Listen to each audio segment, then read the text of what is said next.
Your first hunt is always memorable. This weekend, junior hunters get their shot at a deer. This will be Maine's first two-day youth deer hunt. Tomorrow and Saturday, junior hunters may take one antlered deer or one antlerless deer statewide without a permit. Youth hunters under 16 must be accompanied by a parent or guardian with a hunting license. That adult cannot possess a firearm or any other weapon while accompanying a participating youth hunter. As you make your final preparations for the big day, wardens have some tips and reminders. They ask you go over proper firearms handling and safety, check the weather before heading out, make sure you have the proper clothing, and most importantly, tell someone where you're going.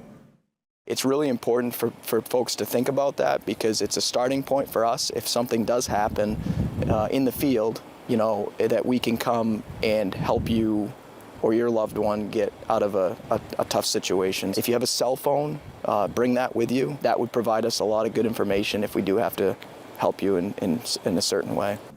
Last but not least, have fun. Pack your hunter's favorite snacks and share some memories. If you have any questions regarding the youth deer hunt, we have a link to resources on our website and mobile app.